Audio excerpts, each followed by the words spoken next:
தற்போது ஒரு அண்மை செய்தி கிடைத்திருக்கிறது. அதனை நாம் பார்த்துக் கொண்டிருக்கின்றோம். அதிமுகவை சேர்ந்த 100க்கும் மேற்பட்டோர் அக்கட்சியிலிருந்து விலகி தமிழக வெற்றிக் கழகத்தில் இணைந்திருக்கின்றனர். அதனை தற்போது நாம் அண்மை செய்திகளாக பார்த்துக் கொண்டிருக்கிறோம். கடலூர் மாவட்டம் நல்லூர் வடக்கு ஒன்றியத்திலிருந்து அதிமுகவை சேர்ந்த 100க்கும் மேற்பட்டோர் அக்கட்சியிலிருந்து விலகி தமிழக வெற்றிக் கழகத்தில் இணைந்திருக்கின்றனர். அதனை தற்போது நாம் அண்மை செய்திகளாக பார்த்துக் கொண்டிருக்கிறோம். தமிழக வெற்றிக் கழக ஒன்றிய செயலாளர்கள் செல்வமணி, ரஞ்சித் ஆகியோர் ஏற்பாட்டில் நடைபெற்ற நிகழ்ச்சியில் அதிமுக ஒன்றிய துணைச் செயலாளர் எஸ்என்தி வேல்முருகன் தலைமையில் இந்த நிகழ்வானது நடைபெற்றிருக்கிறது.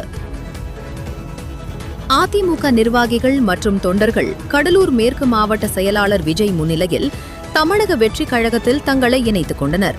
இந்த நிகழ்வில் நல்லூர் வடக்கு ஒன்றிய துணைச் செயலாளர் நகர் ராதாகிருஷ்ணன், தமிழக வெற்றிக் கழக இளைஞரணி ஒன்றிய அமைப்பாளர் ராம்குமார், பாமக மாவட்ட துணைத் தலைவர் மஞ்சமத்து வேப்பூர் ஐயனார், அதிமுக முன்னாள் ஒன்றிய துணைத் தலைவர் நகர் வேல்முருகன், ஓபிஎஸ் அணி ஒன்றிய செயலாளர் வேப்பூர் செந்தில்குமார், விருத்தாச்சலம் தெற்கு ஒன்றிய அதிமுக இணைச் செயலாளர் தங்கதுரை, ஐவதுகுடி பூபதி, நகர் பார்த்திபன் உள்ளிட்ட பலர் கலந்து கொண்டனர்.